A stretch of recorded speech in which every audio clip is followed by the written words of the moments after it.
Hi everyone, welcome. I'm so happy to be speaking with one of my absolute favourite people. She's a beaming ray of sunshine who, after realising that a life of acting and dancing wasn't all that it was cracked up to be, she hit rock bottom, discovered her truth and started mastering her mean girl. So thank you so much for sharing time with us, Melissa Ambrosini. Yay, I'm so excited. You're one of my favorite humans on the planet, so I am honored to spend the next hour or so with you. Oh, thank you. So at the moment, you're living the life of your dreams. You're teaching women to live their absolute best life. You're running your own business. You're in a beautiful relationship. But we'll go into a bit more about where you are now, sort of down the track. But it wasn't always the case, was it? Absolutely not. Definitely not. So can you give us a little glimpse of what life was like pre-rock bottom? Pre rock bottom was about 5.5, 6 years ago now.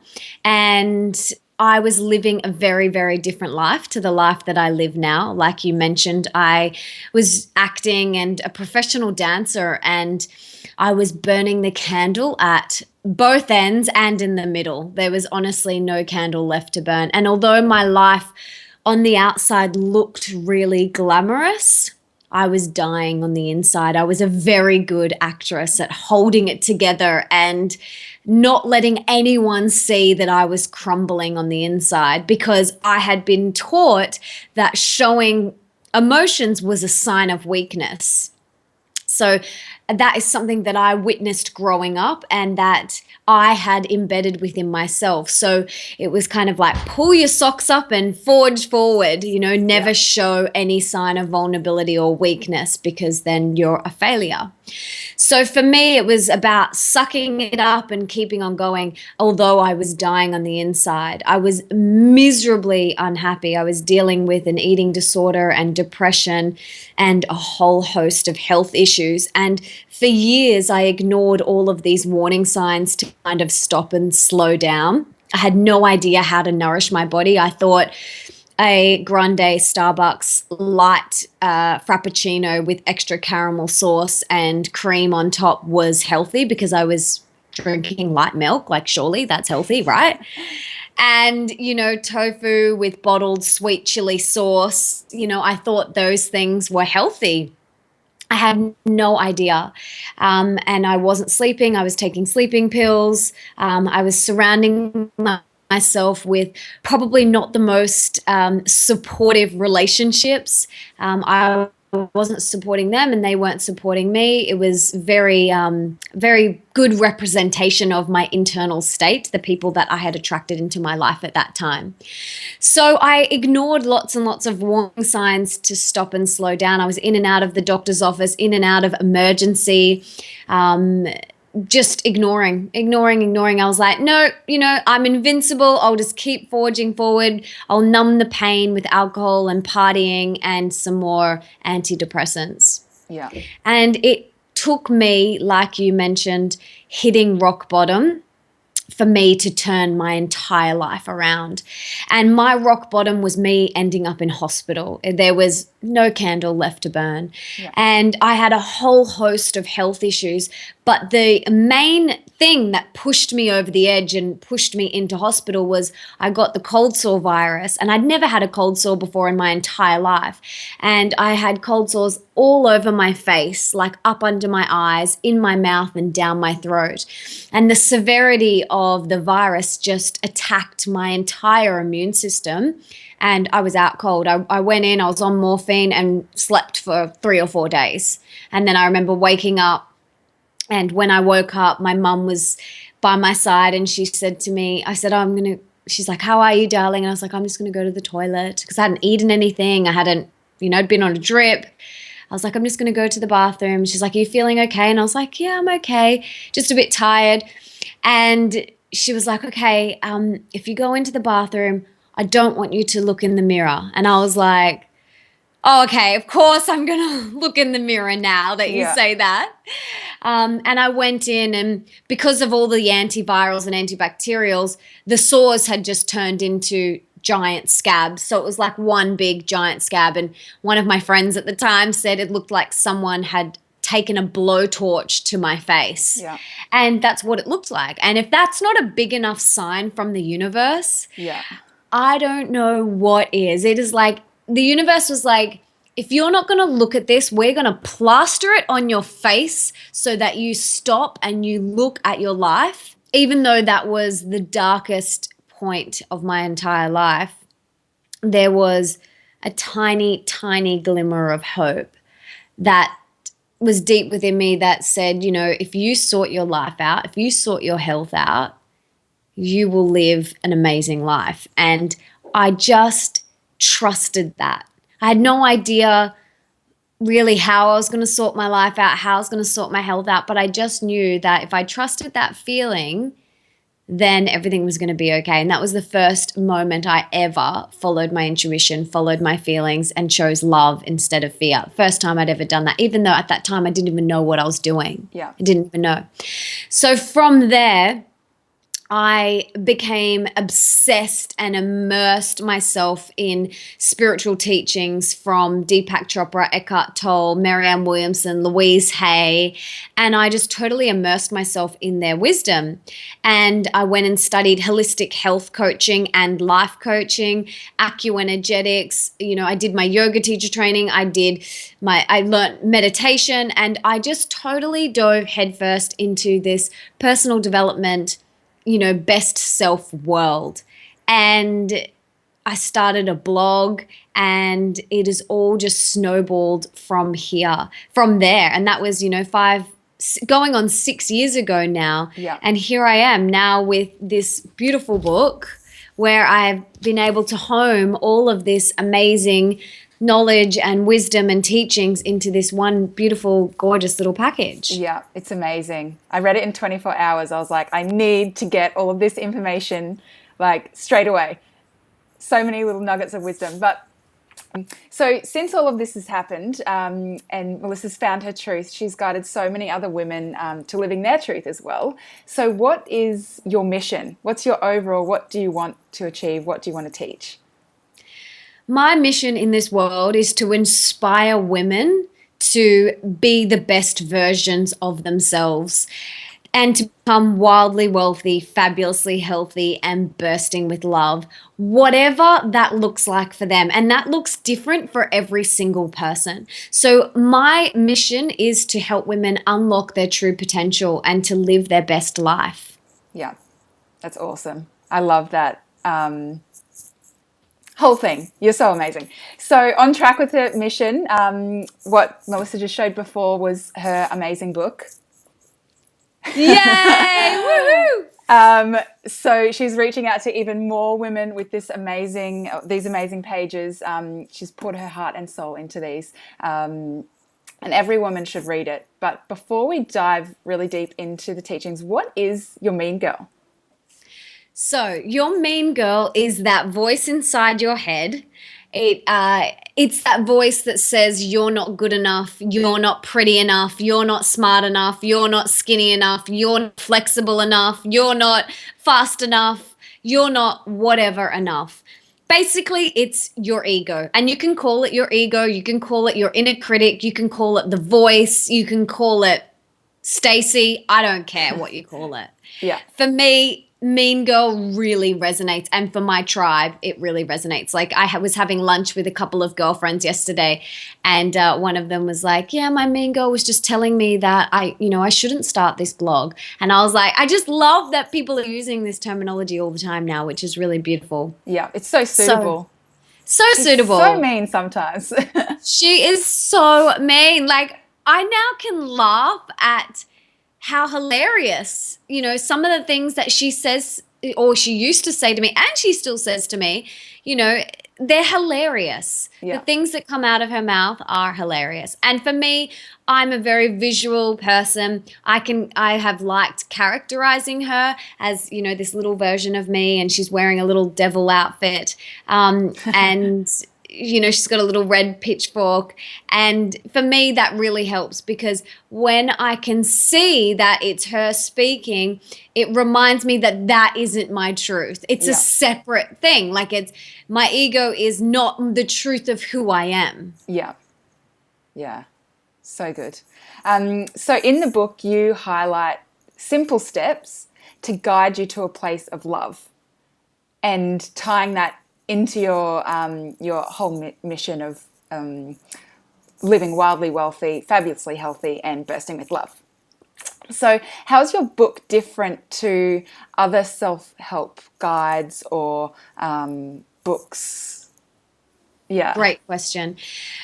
Okay, my intention with this book was I didn't want it to be another personal development book that you pick up and you read and you go, yeah, I'm inspired and I'm going to take action for a week, and then it's going to go on my bedside table, and then I'm never going to really implement those new positive habits. Yeah. I want this to be the book that changes your life, that radically turns your world upside down for the better, that shifts everything for you.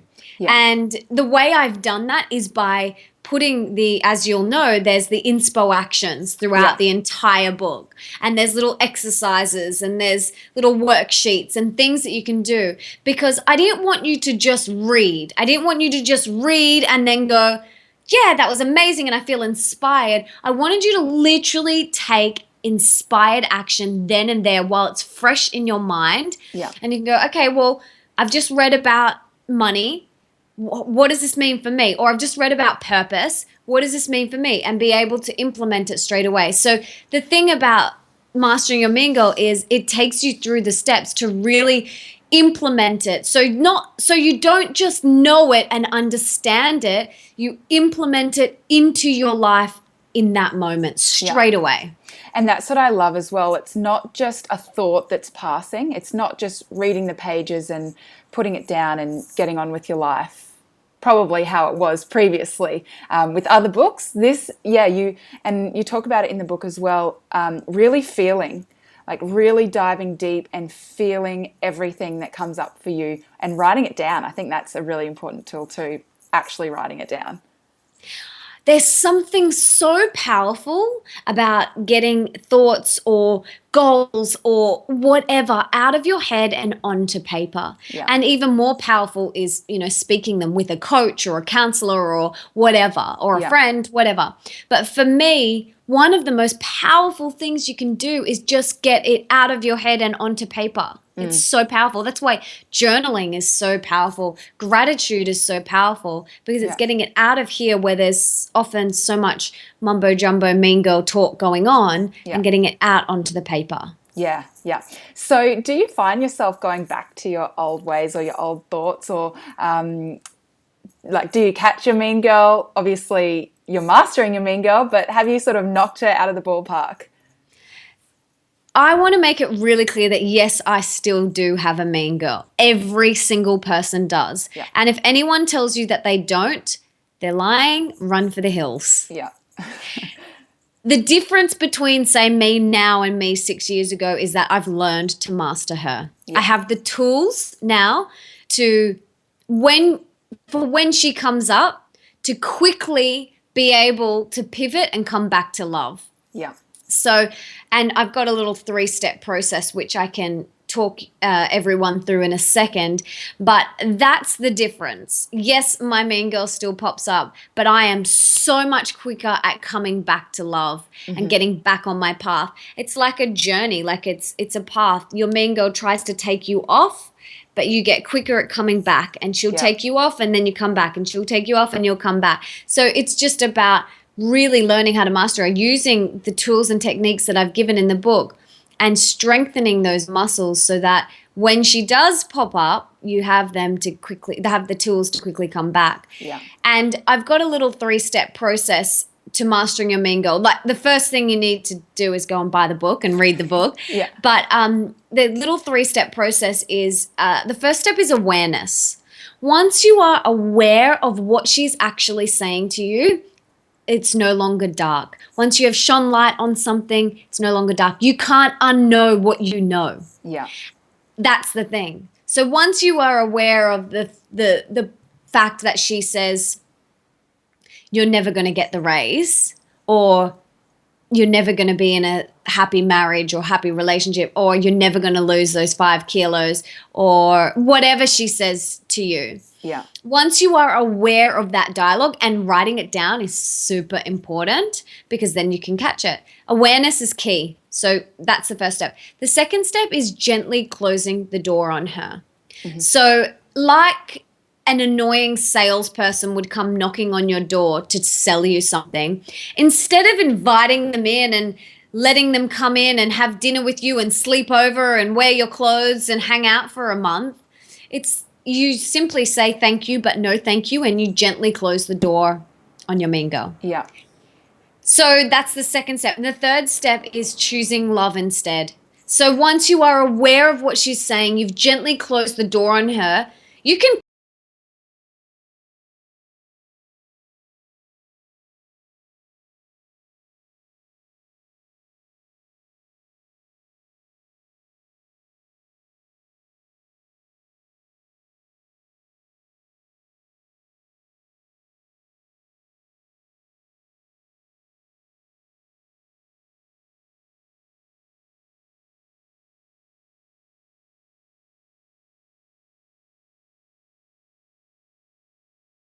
I love that you say gently close the door. It's not like, get out of here. Like, you're not screaming at her. It's, yeah. And that's a really good point. You know, there's a lot of spiritual texts and coaches and teachers that talk about smashing the ego or killing the ego or banishing the ego.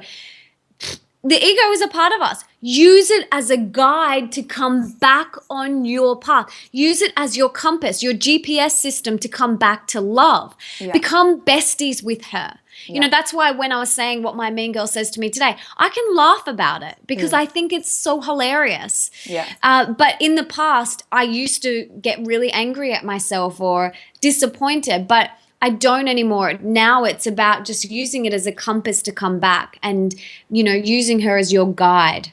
Yeah. So I know a lot of people are out there sort of wondering what they want to do with their lives. They're scratching around to find their passion. So maybe they have absolutely no idea what they want to do, or maybe they're multi-passionate. They have a million things that they want to do and they can't find that one thing that they really want to do.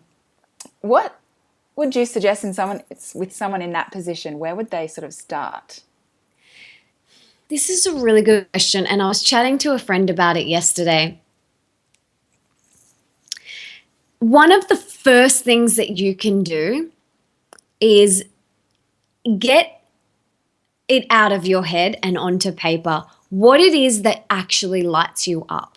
Because most people have never actually stopped to take the time to write it down, what really lights them up. Yeah.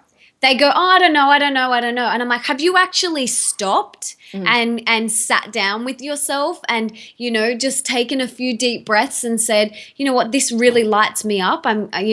This lights me up, this lights me up, this lights me up. Yeah. Have you actually done that? And most people will say no. Mm-hmm. They haven't. So for me, that is the first step. Forget about what your mean girl's going to say to you as you're journaling, as you're writing it out. You might say, I love or I'm passionate about yoga. You can't be a yoga teacher. I'm passionate about health and wellness. Yeah, but you're not even healthy and well. Yeah. You know, so be mindful of that dialogue. Be aware of what she's going to say to you. And just get it out on paper. Yeah. Get it out of your head and onto paper. That is the first place to start. Yeah. Yeah. So good. I literally wrote down so much from your book. There's so many points that I want to discuss, but one of my absolute favorite things is living by example. So there's a lot of people that talk about having friends or family or partners that are sort of different. They're not on the same, maybe not on the same path, but have differing views. How, rather than getting frustrated and having this mean girl in your head telling you these stories, what's your take on that? Eckhart Tolle says it really beautiful, and I'm paraphrasing, don't quote me on this. But I remember reading a book or something years ago where he said, in every situation with relationships, you have one of two choices. You either accept it or Yeah. you do something about it. And you either accept that relationship or accept that person, or you do something about it. Yeah. And by that, it might mean removing yourself from that relationship or that situation. For me personally, it's very important to tune back in with you and ask yourself, am I come back to the love over fear? Am I in this relationship, or am I, hanging out with this person because I love to? Or am I doing it because I think I should? Yeah. Because they're my cousin, because they're my sister, because they're my friend since we were in kindergarten, even though every time we catch up, all we do is bitch and gossip, and it's really toxic and it's really draining me. Come back to love or fear. Are you hanging out with this person? Are you in this relationship because you would simply love to, full Yeah. stop, or because you think you should, or Yeah. you're people pleasing, you don't want to upset? Asking yourself that question is imperative. Yeah. You do a disservice to yourself and to the other person if you are hanging out with them, or if you are in that relationship because of fear, because you think you should. So that's something that I really had to learn a lot of, because I was shooting all over the place. I was people pleasing. It's what I watched my mum do and my nonna do their entire lives. Yeah. Should and people please. So this is something that I had to unlearn. It's a habit that I had to unlearn because it exhausted me, gave me chronic fatigue. Yeah. People pleasing. Yeah. So for me, I had to unlearn that habit. And it's a tough one to unlearn when I had 24 years of watching it. Yeah. 24 years of practice at people pleasing and shoulding. And there's 3 words that are eliminated from mine and my family's vocabulary. One is busy, one is can't, and the third one is should. We don't should in this house. There is no shoulding. Yeah. And whenever we catch ourselves saying that word, we reverse it and we reframe the sentence, because I don't want anyone to do anything for me because they think they should. I want them to do it for me because they're bursting out of their skin to do it. Yeah. Do you know what I mean? Yeah. And for me, I have been very much a people pleaser. And I think it ties in a lot to, which you also talk about in the book, is expectations and how they're not so good. Can you talk a bit about that while we're on the topic?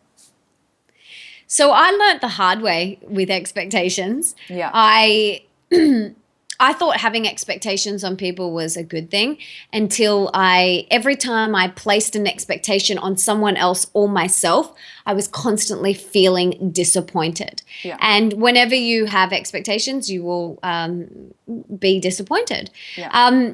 And there's a quote that I have in the book, these 3 words where I say expectations ruin relationships. Yeah. Not only will they ruin your external relationships, but it ruins the relationship with yourself. So I had an Excel spreadsheet of expectations that I placed on myself. Yeah. I expect you to look a certain way. I expect you to earn a certain amount. I expect you to have this certain type of friends. I expect you to weigh a certain amount. I expect you to do certain work. I had this full-on expectation spreadsheet. Yeah. Which then carried out into my relationships. If I had all of these expectations on my partner, on my friends, on my sister, on my mum. You're my mother, so you should do this for me. Yeah. You're my friend, so you should do this for me. You're my husband, so you should do this for me. And no one should do anything. Yeah. Unless it's from their heart. Like, I only want people to do things for me if it's coming from a place of love. Yeah. I don't want my husband to come and pick me up from somewhere because he feels like he should. I'd rather get a taxi. Yeah. It's I want to. I want to. Exactly. Yeah. I would love to. I would love to. I'm bursting at the seams to come and pick you up from the airport. Yeah, Like, can't wait to see you. I am dying to. Exactly. Yeah. So that is something that is really different for a lot of people. Yeah. And I mentioned in the book, one of my beautiful friends, Christine Hassler, wrote a book called The Expectation Hangover. Because every time you place an expectation on yourself, you get that gross hangover feeling, and it lurks, and it's like, it's icky and it's heavy and it's not fun. Yeah. And when you can let go of your expectations that you have on other people and on yourself, what you do is you free yourself. Yeah. And that is when magic starts to happen. Yeah. So good. So another thing in the book that you talk about, which is a huge part of my life, I love this, is showing gratitude and having gratitude practices. First of all, what are your gratitude practices? I have a couple, and I just want to say that I have read so many books from personal development. I have seen Tony Robbins. I have seen Louise Hay, Marianne Williamson. I've seen all these amazing, Deepak Chopra. I've seen all these amazing teachers in person. I've read their work. I've studied them. I'm obsessed with them. I love them. And there's one common thing that binds them all, and that is gratitude. Yeah. And there is no mistake why these people cheerlead for it so much, because it actually works. Yeah. When you are grateful for what you have, you become a magnet for more of that good juiciness. Yeah. So for me, it radically changed my life, and it started by just simply writing down what I was grateful for. Now in my life now, I wake up in the morning, and the first thing my husband and I do is we roll over, and he says, what are 3 things you're grateful for? And I say 3, and then I say, what are your 3 things? And he says 3. And that's how we start our day. That's what we do before we do anything else. Yeah. And that's how we go out into the day.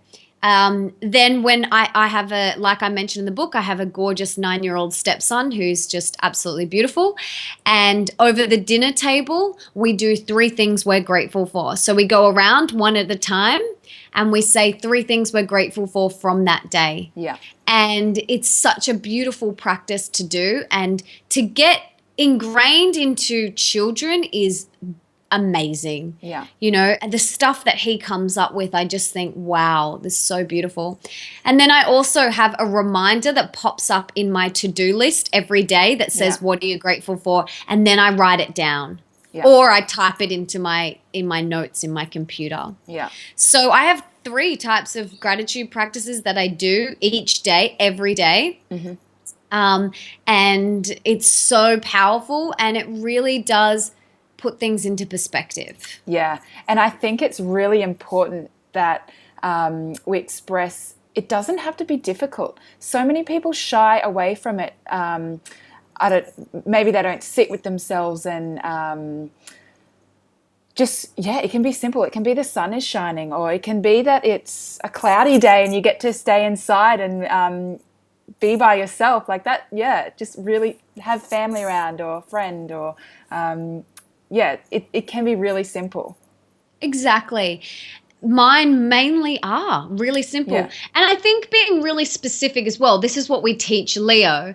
You know, he might say, I'm grateful for the food. And I'm like, well, dive a little deeper, honey. Like, what is it exactly that you're grateful for? And he'll say, I'm grateful that we can afford this beautiful organic produce. And I'm like, bingo. Like, that's, you know, because we're trying to inspire him and teach him about gratitude. Yeah. And, you know, and he'll say, I'm grateful for you and daddy. And I'll say, but what is it exactly? Like, what is it that and he'll say, I'm grateful for how much you and daddy really care for me. Yeah. That literally just gave me goosebumps. Babe, like, it melts my heart. Yeah. Like, I almost well up every time he says it. Yeah. So it's really beautiful to just dive a little deeper, get specific. And something that we've consciously been trying to do is, because it's easy to say the same 3 things every day. Yeah. You know, I'm grateful for my husband. I'm grateful for our beautiful home. I'm grateful for the abundance to afford beautiful organic produce, whatever. But we try, and when we do it over the dinner table, we try and come up with 3 different things that we've never said before. Yeah. So that's a little fun experiment that we do together. It doesn't have to be difficult. Sometimes for me, it's I'm grateful for my pillow because that was the most comfortable, amazing, juicy sleep that I've ever had. You know, something so simple. Or I'm grateful for the sun that's shining today. Yeah. So simple. I love the change in perspective that you have in your book as well over one particular gratitude practice is kissing your bills. Yes. That I absolutely loved. Yes, because every time I used to get a bill, my immediate reaction was, ugh. Yeah. Oh my God, stress, panic. Yeah. Oh my God, how am I going to afford this? Yeah.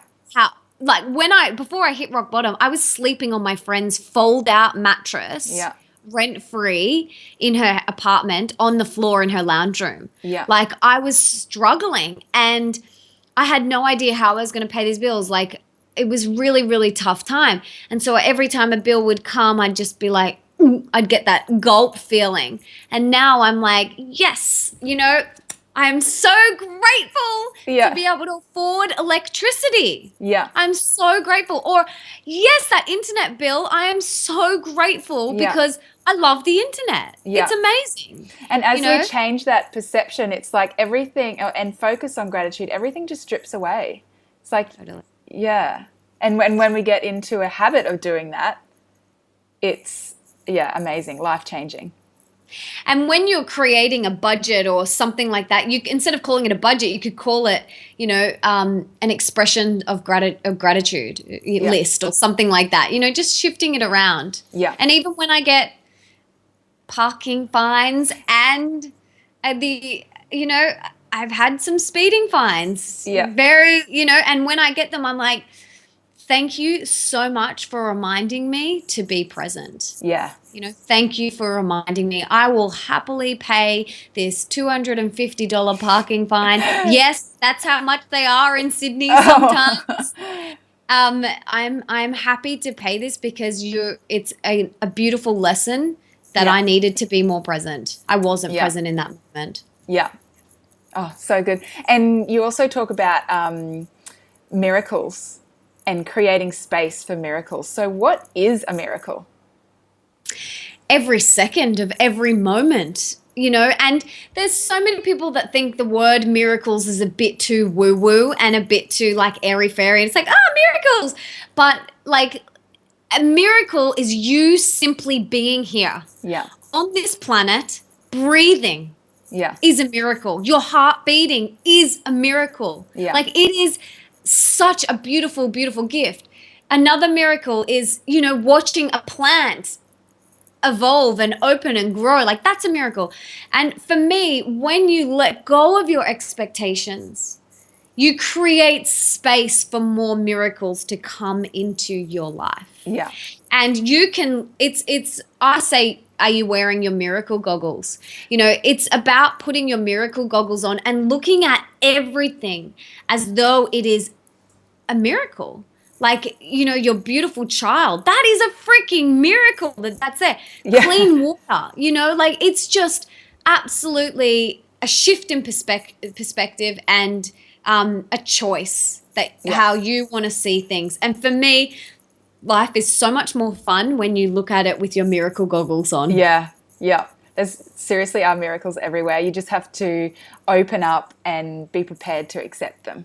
Absolutely. And that doesn't mean I'm not saying that tough things aren't going to happen. Yeah. Absolutely. People you love are going to pass away. Yeah. There are going to be accidents and health things like this that is going to happen. Mm-hmm. But the way you look at it and the way you approach it can be different. Yeah. And that's been the biggest thing for me that I've learned over the years is that the more and more I follow this path and master my mean girl, yes, things still happen in my life. As you know, my best friend passed away at the start of this year. Mm-hmm. But if I didn't have the tools that I have, I would be seriously probably suffering in deep depression right now. Yeah. But because I have the tools and the resources, I was able to deal with that process consciously. Yeah. And that's the difference. Stuff will still happen in your life, but it's how you deal with it and how you look at it that you can choose. Yeah, and I love that everything that you talk about ties in so perfectly together. Like all of these concepts and ideas are so intertwined. So you're not going to do one without the other. I mean, you start slow and you take steps slowly, but you'll soon learn if you start practicing gratitude, your expectations will drip away.